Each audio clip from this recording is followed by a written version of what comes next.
Hey guys, welcome to a new episode of Trailer Talk. Before we get started, real quick, we're going to be doing things a little bit differently.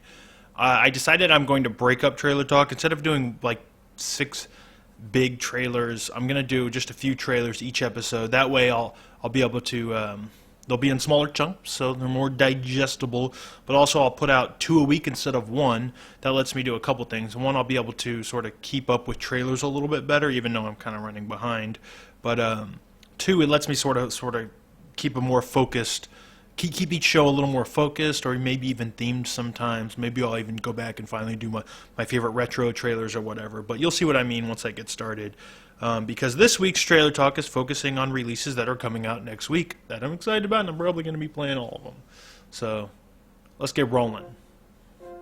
The first one is an older trailer, but it's probably the best trailer I could find, and it's for Pikmin 3, which I got a hold of a Wii U, and I will be playing this next week, and I'm kind of excited because Pikmin is kind of cool. If you've never played Pikmin before, it's kind of like this weird kind of RTS-y type game where you're running around these outdoory areas and you're collecting Pikmin and you're using them to kill things. Like, hold on. I just saw something that kind of creeped me out here. What is this? That's like a bug meets the ring ghost. I don't like that at all. That was some fucking ring ghosty hair. I don't like that at all. Anyway, I've never actually completed either Pikmin game in the past because I've always had my issues. I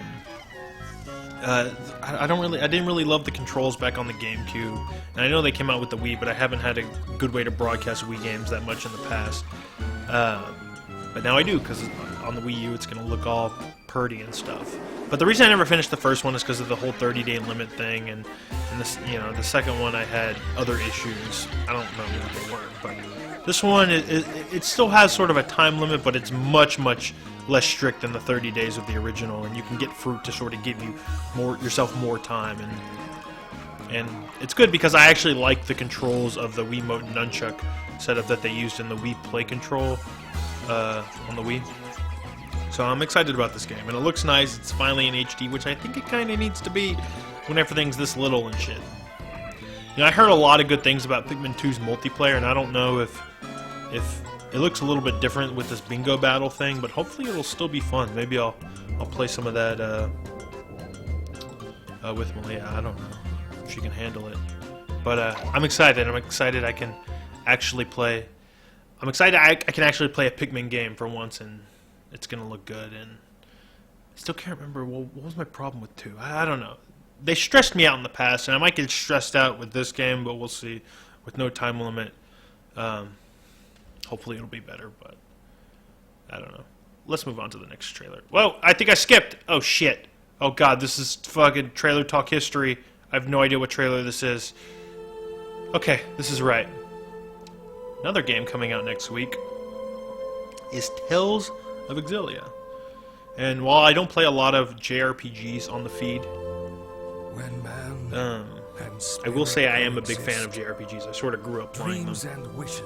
And I do really like the Tales series. I played through Symphonia and Tales of the Abyss. I played through half of Vesperia. So I'm familiar with the modern-day Tales game, at least the mainline series.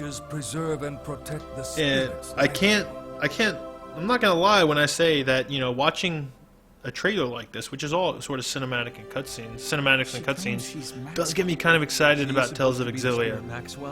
I've actually been waiting for this one for kind of a long time. I did hear that this one isn't quite maybe the best in the series. It's definitely on the shorter end, and it might not have as good of characters as, say, something like Vesperia, or maybe the battle system isn't as good as Grace's F. But I hear, as a package, it's pretty good, and the sequel is even better. So I'm okay, maybe a Tales game being a little bit on the shorter side, especially these days.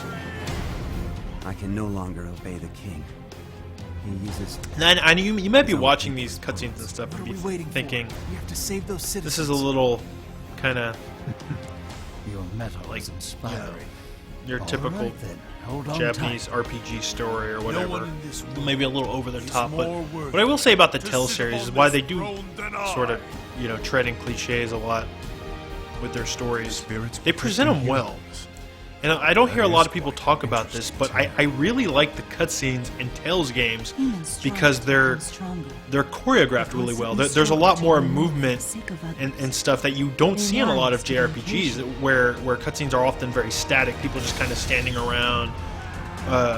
But in actual like story cutscenes in Tales games, there really is a lot of like there's some choreography and cinematography there in a way that's kind of impressive, and I like the way the characters move around, and even in the little anime like just portrait skits and stuff between,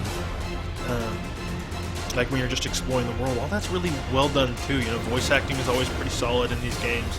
The writing is, it's not fucking The Last of Us, but it is, pretty good anime-inspired stuff. I've always really liked the Tell series, and it gets a lot of shit for, I think, the stories and the characterizations, but I think they do a better job than a lot of people give it credit for. So consider me excited. But that's not the last Tales thing in this trailer talk, because I wanted to show a little bit of just the gameplay, the combat, just because that trailer was all story, cinematics, and stuff. What I like about the Tell series is that it is like this action combat, real-time combat system. And in this new one, I guess the new thing with Tales of Xillia is, if you see here, let me pause. If you see here, there's like a blue line that's connecting the character you're playing as to another character on the battlefield. That's some sort of like new thing where you can kind of get the AI to fight more in sync with you, maybe leading to like more cooperative like air juggles and combos and stuff. And maybe she'll more, if you program it a certain way, the character you're linked up with will more focus on like also supporting you, healing you, stuff like that. It just seems pretty smart. I hear this one, it's real easy to switch between who you're linked up with, what character you're controlling on the fly, which is a thing that Telltale games have had problems with in the past. It's always been kind of clunky. You've had to do it like via a menu, but now it's a lot quicker and simpler. And hey, I like the way the games kind of feel and play, but I'm excited. But there's another crazy game coming out next week. This is another Japanese developed game. It's next week is kind of the week of the big Japanese release. But hey, that's right, Dragon's Crowns finally coming out. I know you've seen it on Trailer Talk a couple times, but I'm excited for this as well. I will also be playing this next week. Amazon Wizard, Dwarf, Fighter, Elf, and of course the character I will be playing as. I know there's a lot of controversy surrounding the art style in this game, but what are you gonna do? I like magic and big hats. The game just looks really cool, It's coming out for PlayStation 3 and Vita, but I'll definitely be playing it on PlayStation 3. One, I don't have a Vita, but I did play the Vita version at E3, and everything just seemed too busy and small to really know what's going on. And on a big screen, it just a lot easier on the eyes. But hey, man, easy on the eyes is definitely what this game is going for. It just, I was a little worried at first that it might be kind of a simple, straightforward brawler, which I don't actually love old school brawlers. I think they're too simple. But I read up on the game and I found out it's a lot more about loot and leveling up as well. It's kind of more Odin Sphere-y than I was hoping for. Well, more Odin Sphere-y than I initially thought, meaning that there's a lot more depth to it. And it's been getting good reviews. Outside of, the people who are kind of upset about the art style. So consider me excited, and consider next week to be a good fucking week to watch the feed. And that's it. This is a slightly shorter version. Subsequent episodes will probably be a little bit shorter than this one, but sorry about that, by the way, that noise.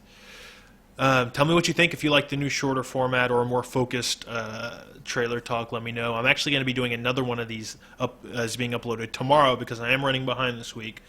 And I assure you, we are going to start doing these 2 a week. And yeah, if you like it, please give us a thumbs up. Please give us a comment below. I read them all, and thanks for watching.